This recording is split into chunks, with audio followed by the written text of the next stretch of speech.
Tech ലോകത്ത് നിന്നുള്ള വാർത്തകൾ. ചൈനയിലെ സ്മാർട്ട് ഫോണുകളുടെ ഏറ്റവും വലിയ വിപണിയായി ഇന്ത്യ തുടരുന്നതായി റിപ്പോർട്ട്. നിയമപരമായ പ്രശ്നങ്ങൾക്കിടയിലും വിൽപ്പനയുടെ വലിയൊരു ഭാഗവും ഇന്ത്യയിൽ നിന്നാണ്. ചൈനീസ് ബ്രാൻഡുകളാണ് ഇന്ത്യയുടെ സ്മാർട്ട് ഫോൺ വിപണിയുടെ 3/4 ഭാഗവും നിയന്ത്രിക്കുന്നതെന്നാണ് റിപ്പോർട്ട് വ്യക്തമാക്കുന്നത്.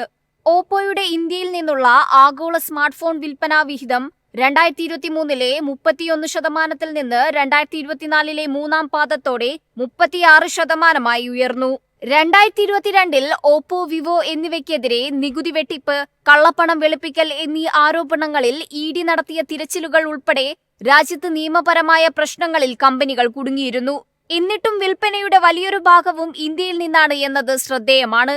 മറ്റൊരു പ്രധാന ബ്രാൻഡായ ഷവോമിയും സമാന പ്രശ്നങ്ങൾ നേരിട്ടിട്ടുണ്ട്. എന്നിട്ടും 2023 ഷവോമിയുടെ ആഗോള വിൽപ്പനയുടെ 23% ഇന്ത്യയിൽ നിന്നായിരുന്നു. 2024 മൂന്നാം പാദത്തിൽ ഇത് 22% കുറഞ്ഞു.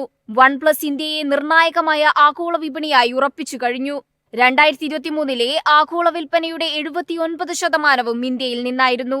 2024 സെപ്റ്റംബറോടെ ഇത് 76% കുറഞ്ഞെങ്കിലും ബ്രാൻഡിന് ഇപ്പോഴും ഇന്ത്യയിൽ വലിയ ഡിമാൻഡാണ്. റിയൽമിയുടെ ആഗോള വിൽപ്പനയിൽ ഇന്ത്യയുടെ പങ്ക് 2023 46% നിന്ന് 2024 37% കുറഞ്ഞു. മറ്റ് രാജ്യങ്ങളിൽ ശ്രദ്ധ കേന്ദ്രീകരിച്ചതാണ് ഇതിന് കാരണമായി വിലയിരുത്തുന്നത്. അതേസമയം സ്മാർട്ട് ഫോൺ കമ്പനികൾക്ക് ചൈന ഒരു നിർണായക വിപണിയായി തുടരുന്നു. വിവോയുടെ 52%, ഓപ്പോയുടെ 42%, ഷവോമിയുടെ 25% വിൽപ്പനയും നടക്കുന്നത് ചൈനയിലാണ്. News desk MyFin TV. ഇന്ത്യയിൽ 3 വർഷത്തിനിടെ ഏറ്റവും കൂടുതൽ ഫണ്ട് ലഭിച്ച സ്റ്റാർട്ടപ്പ് സെപ്റ്റോ എന്ന റിപ്പോർട്ട്. $5 ബില്യൺ മൂല്യത്തിൽ $350 മില്യൺ ഫണ്ടിംഗ് റൗണ്ട് പ്രഖ്യാപിച്ചതോടെയാണ് നേട്ടം. ക്വിക്ക് കൊമേഴ്സ് കമ്പനിയായ സെപ്റ്റോയാണ് 3 വർഷത്തിനിടെ ഇന്ത്യയിൽ ഏറ്റവും കൂടുതൽ ഫണ്ട് ലഭിച്ച സ്റ്റാർട്ടപ്പ്. 2024 IPO ബൗണ്ടിൽ കമ്പനി $1.35 ബില്യൺ സമാഹരിച്ചിരുന്നു. $5 ബില്യൺ മൂല്യത്തിൽ $350 മില്യൺ ഫണ്ടിംഗ് റൗണ്ട് പ്രഖ്യാപിച്ചതോടെയാണ് നേട്ടം. മോത്തിലാൽ ഓസ്വാളിന്റെ പ്രൈവറ്റ് വെൽത്ത് ഡിവിഷനാണ് ഇതിന് നേതൃത്വം നൽകിയത്. ഏറ്റവും പുതിയ റൗണ്ടിന് ശേഷം സ്ഥാപനത്തിന്റെ 35%-ലധികം ആഭ്യന്തര നിക്ഷേപകരുടെ ഉടമസ്ഥതയിലാണെന്നാണ് സൂചന. 2024 ഒക്ടോബർ 1 കണക്കനുസരിച്ച് സ്ഥാപനത്തിന്റെ ഏറ്റവും വലിയ നിക്ഷേപകരായ നെക്സസ് വെഞ്ചർ പാർട്ട്നേഴ്സിന് 18.6% ഓഹരിയുണ്ട്. ബ്ലേഡ് ബ്രൂക്ക് ക്യാപിറ്റലിന് 10.3% ഓഹരിയും സ്റ്റെപ്പ് സ്റ്റോൺ ഗ്രൂപ്പിന് 9.8% ഓഹരിയുള്ളതുമായാണ് കണക്കുകൾ. അതേസമയം ഓഹരി പങ്കാളിത്തം വർദ്ധിപ്പിക്കുന്നതിനായി മറ്റൊരു പ്രീ IPO റൗണ്ടിനായി സെപ്റ്റോ ശ്രമിക്കുന്നതായും റിപ്പോർട്ടുകളുണ്ട്. News desk MyFin TV. Amazon ആന്ത്രോപിക്കിൽ $4 ബില്യൺ കൂടി നിക്ഷേപിച്ചു. ഓപ്പൺ AIക്ക് മത്സരമെന്നോണം ആന്ത്രോപിക്കിനെ വളർത്തുകയാണ് ലക്ഷ്യം. ആമസോൺ AI സ്റ്റാർട്ടപ്പായ ആന്ത്രോപിക്കിൽ $4 ബില്യൺ കൂടി നിക്ഷേപിച്ചു. NVIDIAയുടെ ഓപ്പൺ AIക്ക് മത്സരമെന്നോണം ആന്ത്രോപിക്കിനെ വളർത്തുകയാണ് ലക്ഷ്യം. ഇതിനു മുൻപും ആമസോൺ ആന്ത്രോപിക്കിൽ വൻ നിക്ഷേപങ്ങൾ നടത്തിയിരുന്നു. ആമസോണിന്റെ ട്രെയിനിയം, ഇൻഫറൻഷ്യ ചിപ്പുകൾ എന്നിവയിൽ അടിസ്ഥാന മോഡലുകൾ പരിശീലിപ്പിക്കാനും വിന്യസിക്കാനും ആന്ത്രോപിക് പദ്ധതിയിടുന്നുണ്ട്. ആമസോൺ പിന്തുണയുടെ പിൻബലത്തിൽ കൂടുതൽ മൂലധനം സ്വരൂപിക്കുന്നതിനായി കൂടുതൽ നിക്ഷേപകരുമായി ആന്ത്രോപിക് ചർച്ചകൾ നടത്തിവരികയാണ്. ആന്ത്രോപിക്കിന്റെ പ്രാഥമിക ക്ലൗഡ് പങ്കാളിയാണ് ആമസോൺ. ആമസോൺ അതിന്റെ ക്ലൗഡ് ഉപഭോക്താക്കൾക്കായി മികച്ച AI പവർ ടൂളുകൾ നൽകുന്നതിന് മൈക്രോസോഫ്റ്റ്, ഗൂഗിൾ എന്നിവയുമായി കടുത്ത മത്സരത്തിലാണ്. AIയിൽ നേതൃനിരയിൽ തുടരാൻ ആമസോണിന് ആന്ത്രോപിക്കിലെ നിക്ഷേപം അത്യാവശ്യമാണെന്നാണ് വിലയിരുത്തൽ. അതേസമയം എതിരാളിയായ മൈക്രോസോഫ്റ്റ് പിന്തുണയുള്ള ഓപ്പൺ AI കഴിഞ്ഞ മാസം നിക്ഷേപകരിൽ നിന്ന് $6.6 ബില്യൺ സമാഹരിച്ചിരുന്നു. ഇത് ലോകത്തിലെ ഏറ്റവും മൂല്യവത്തായ സ്വകാര്യ കമ്പനികളിലൊന്നായി അതിനെ മാറ്റി. NVIDIAയാണ് നിലവിൽ AI പ്രോസസറുകളുടെ വിപണിയിൽ ആധിപത്യം പുലർത്തുന്നത്. News desk MyFin TV. 8500 കോടി രൂപയുടെ QIP പ്ലാൻ അംഗീകരിച്ച് സൊമാറ്റോ ഓഹരി ഉടമകൾ. വോട്ട് ചെയ്ത 99.7% ഓഹരി ഉടമകളും പ്രമേയത്തെ അനുകൂലിച്ചു.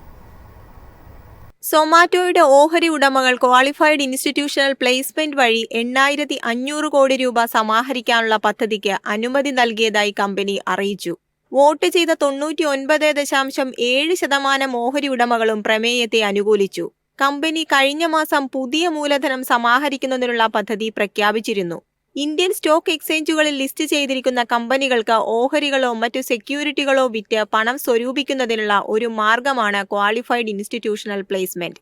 8,500 കോടി രൂപ വരെ സമാഹരിക്കുന്നതിനുള്ള പ്രമേയം ബോർഡ് പാസാക്കിയെങ്കിലും ഫണ്ട് ശേഖരണം എത്രത്തോളമായിരിക്കുമെന്ന് മാർക്കറ്റിന്റെ അവസ്ഥയെയും സമയത്തെയും ആശ്രയിച്ചിരിക്കുമെന്നും കമ്പനി വ്യക്തമാക്കി. ഇന്നലെ BSEയിൽ സൊമാറ്റോ ഓഹരി 0.97% ഇടിഞ്ഞ് 264.15 രൂപയിലെത്തിയാണ് ക്ലോസ് ചെയ്തത്. 2024 സാമ്പത്തിക വർഷത്തിന്റെ ആദ്യ പാദം മുതൽ ലാഭകരമായി തുടരുന്ന സൊമാറ്റോ ജൂലൈ-സെപ്റ്റംബർ പാദത്തിലെ പ്രവർത്തന വരുമാനത്തിൽ 68% വർധനയിൽ 4,799 കോടി രൂപയിലെത്തിയിരുന്നു. ഈ പാദത്തിലെ അറ്റാദായം 5 ഇരട്ടി വർദ്ധിച്ച് 176 കോടി രൂപയായിരുന്നു. അതേസമയം കമ്പനിയിലെ ജീവനക്കാരുടെ ഓഹരി ഉടമസ്ഥാവകാശ പദ്ധതി നടപ്പിലാക്കുന്നതിനായി ഒരു ട്രസ്റ്റ് രൂപീകരിക്കാനുള്ള പദ്ധതിക്കും കമ്പനിയുടെ ഓഹരി ഉടമകൾ അംഗീകാരം നൽകി. News desk MyFin TV. ഫേസ്ബുക്കിനെതിരായ സുരക്ഷാ തട്ടിപ്പ് കേസ് US സുപ്രീം കോടതി തള്ളി. ഉപയോക്തൃ ഡാറ്റ ദുരുപയോഗം ചെയ്യുന്നതിനെക്കുറിച്ച് നിക്ഷേപകരെ തെറ്റിദ്ധരിപ്പിച്ചെന്നാരോപിച്ചായിരുന്നു കേസ്. കേസിൽ പരിഹാരം കാണേണ്ട ആവശ്യമില്ലെന്ന് സുപ്രീം കോടതി വ്യക്തമാക്കി. 1934 ഫെഡറൽ നിയമമായ സെക്യൂരിറ്റീസ് എക്സ്ചേഞ്ച് ആക്ട് ലംഘിച്ചുകൊണ്ട് നിക്ഷേപകരെ തെറ്റിദ്ധരിപ്പിച്ചതായും ആരോപണമുണ്ടായിരുന്നു. 2016 തെരഞ്ഞെടുപ്പിൽ ഡൊണാൾഡ് ട്രംപിനെ വിജയത്തിലെത്തിക്കുന്നതിൽ കാംബ്രിഡ്ജ് അനലിറ്റിക്ക ഫേസ്ബുക്ക് ഉപയോക്തൃ ഡാറ്റ തെറ്റായി ഉപയോഗിച്ചുവെന്ന് റിപ്പോർട്ടുകൾ പുറത്തുവന്നിരുന്നു. ഇതേ തുടർന്ന് ആ സമയത്ത് ഫേസ്ബുക്കിന്റെ സ്റ്റോക്ക് ഇടിഞ്ഞിരുന്നു. സമാനമായി ഫേസ്ബുക്ക് നിയമം ലംഘിച്ചോ എന്നതായിരുന്നു പുതിയ കേസ്. എന്നാൽ കമ്പനി അത്തരത്തിൽ പ്രവർത്തിക്കുന്നില്ലെന്ന് വ്യക്തമാക്കുകയായിരുന്നു. ഇത്തരം അപകട സാധ്യതയെക്കുറിച്ച് നിക്ഷേപകർക്ക് മുന്നറിയിപ്പ് നൽകിയിരുന്നതായി ഫേസ്ബുക്ക് വാദിച്ചു. കേസിൽ നിക്ഷേപകരെ പ്രസിഡന്റ് ജോ ബൈഡന്റെ ഭരണകൂടം പിന്തുണയ്ക്കുന്നുണ്ട്. കാംബ്രിഡ്ജ് അനലിറ്റിക്ക ഡാറ്റ ലംഘനം US ഗവൺമെന്റിനെ അന്വേഷണത്തിലേക്ക് നയിച്ചിരുന്നു. തുടർന്ന് US securities and exchange commission ഈ വിഷയത്തിൽ ഫേസ്ബുക്കിനെതിരെ എൻഫോഴ്സ്മെന്റ് നടപടി കൊണ്ടുവന്നു. കമ്പനി $100 മില്യൺ ഒത്തുതീർപ്പ് നൽകുകയായിരുന്നു.